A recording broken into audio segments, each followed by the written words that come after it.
Hey guys, I bet you weren't expecting to see me on a Tuesday. I wasn't expecting to see you on a Tuesday either, but the 30th of September happened to land on a Tuesday, so here I am. And today I'm going to be telling you my September reading wrapped. September reading wrapped. To be honest, I only read 2 books this month. So, and then since the year started, I've only read 3 books, so I've read 5 books in total. So I'm just going to tell you about all of them. So here we go. Let's jump in.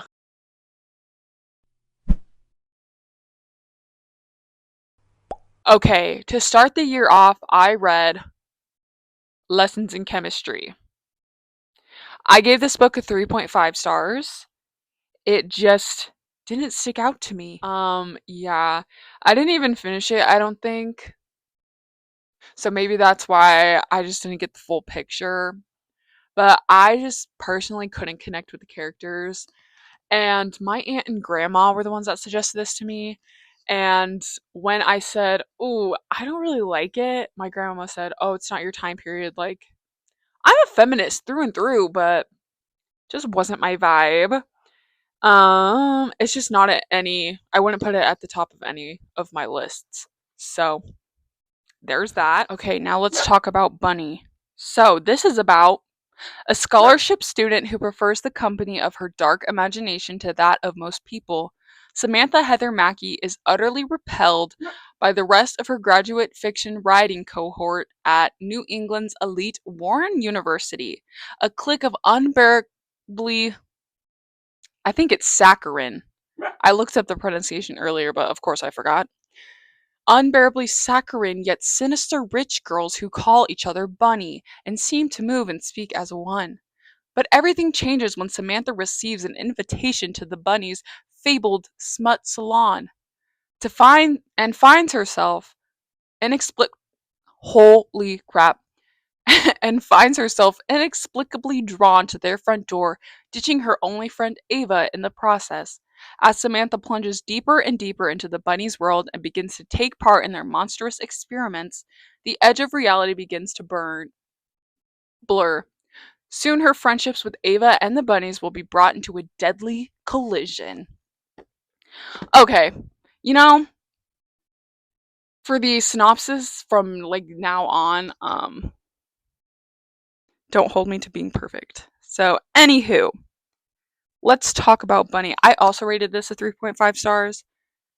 I was kind of turned off by the ending. To be honest with you, I didn't finish this one either. Ugh. I had like probably 2 chapters left and I didn't finish it, but whatever. I liked the book that was because it's kind of like a fever dream aspect, which I like that from books, like psychologically, like, huh? But some of that's hard to follow sometimes, but it's obviously didn't stick in my mind too much because I remember pretty much nothing about this book. I'm gonna be so honest. Okay, moving on. So the next book that I read was Poppy War.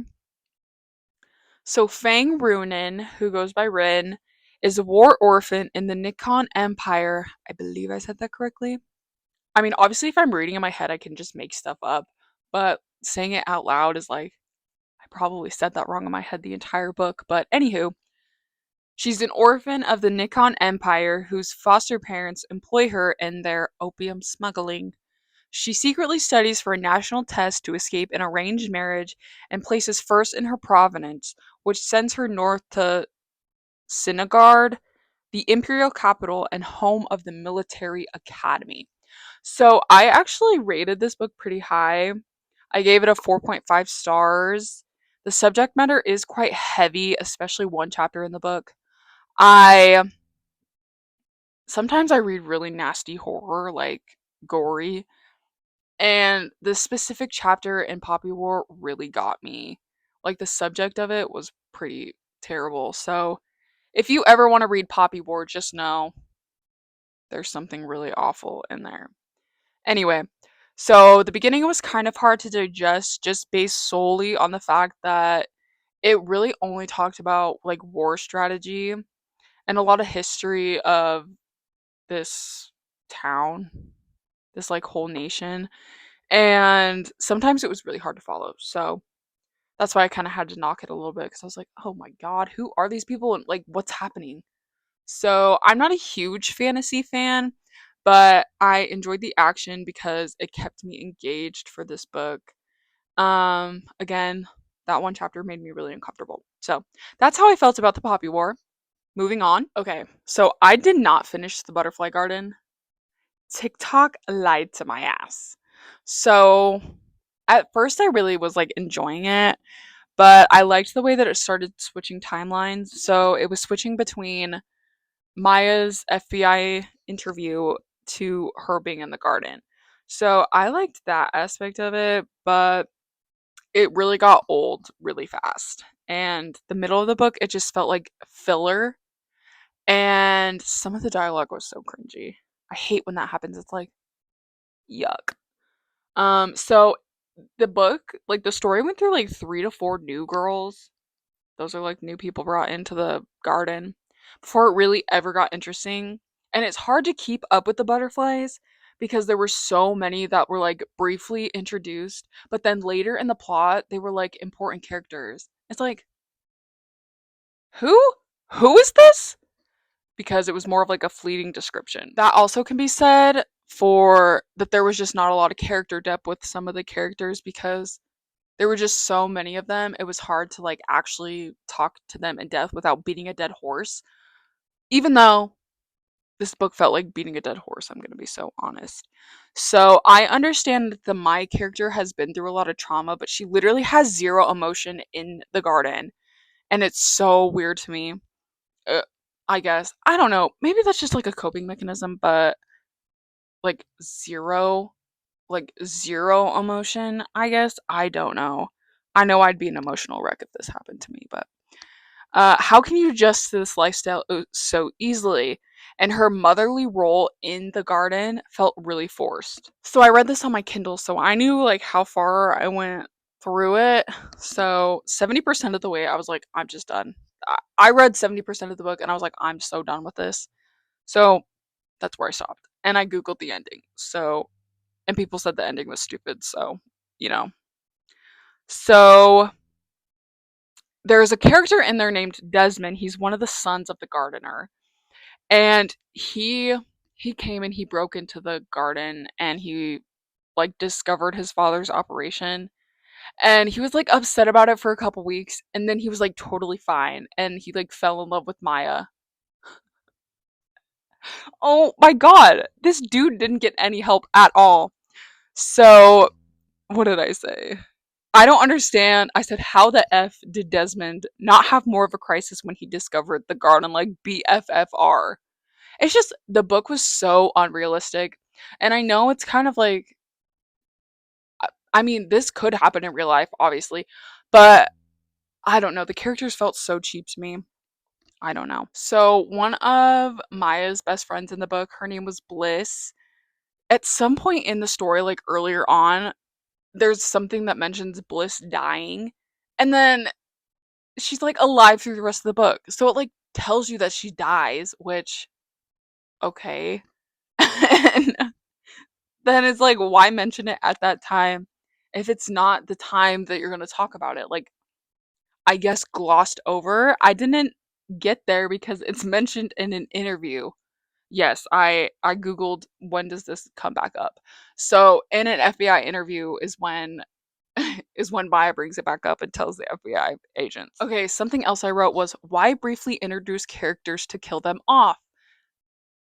Yeah, literally. Like there for example, there's a character named Zara.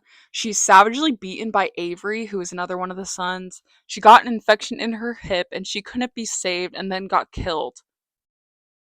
I think I only remember Zara being mentioned one time. Like she was introduced and then she was killed off. And there's 2 other people that I wrote down. Tereza, Terezah, Tereza, and Evita. Literally, like, what is the point of putting these characters in the book if you're literally just going to kill them off 2 pages later? I don't get it. So, anyway, I didn't finish. I couldn't do it anymore. I was so bored. So, that was one book for the month of September. let's move on to the next. So I just finished Razorblade Tears last night. I gave it 4 stars. I really liked this book. The reason I read it was because I know it was on like Obama's must read like best books list. And I love Obama. So I really enjoyed the book. I loved the premise, and the juxtaposition between the two main characters was really refreshing. So Buddy Lee was a white. Oh, I forgot to tell you. Hold on. Pause. I'll tell you the synopsis. Razorblade Tears is a southern crime thriller by S.A. Cosby about two aging ex-convicts, Ike Randolph, who's a black man, and Buddy Lee, a white man, who form an unlikely alliance to seek vengeance after their sons, Isaiah and his husband Derek, are brutally murdered. As they hunt the killers, the fathers confront their past failures, their ingrained prejudices, and their complex relationship with their dead sons, using violence and grit to find justice and a measure of redemption. So I really enjoyed this book. It touched a lot of societal issues like inclusion, and it showed a dark side of being a part of the LGBTQ community because there were a lot of like obviously the sons were gay, and then spoiler, the person Tangerine is a transgender woman. So it involves a lot of that community, and it can show how like in danger people in the LGBTQ community could be. So it's important to put that in there. So it was sad that it took the finality of death for them to accept their sons' identities. Buddy Lee was a little bit more tolerant of Derek's identity, but Ike was just not. So I think that happens in a lot of situations, probably in like everyday life. Like a parent doesn't accept who their child is, but then they're gone, and it's like I really wasted my time hating that part of them when I should have loved all of them. So that aspect of the book was really honest because that's probably happens in everyday life. Um, as far as like their characters, Buddy Lee to me was really funny. But I felt like Ike's character had a lot more complexity, so that made him a little bit more interesting, but I loved both of them nonetheless. So there was a little twist at the end, and it was very much needed in the plot because as much as it was engaging, like towards the end, it was like, okay, well, this is gonna be it. Like, they find out who killed their sons, and it's like some random person, but it wasn't. So it was nice to have that little twist in there. The plot was really engaging throughout the entire book, and of course, the end made me cry. If you read it, you'll know.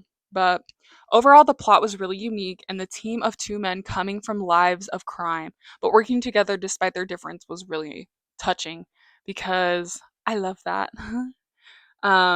In the beginning, it took some time for them to be comfortable with each other, but at the end, I loved the relationship that Ike and Buddy Lee had. So, all right, that concludes my book reviews. I hope you enjoyed. I'm sorry if I like stuttered. I'm not good at public speech. So, thanks for tuning in. I'm so glad that I got to share this Tuesday with you. Thanks so much. I love you. Bye.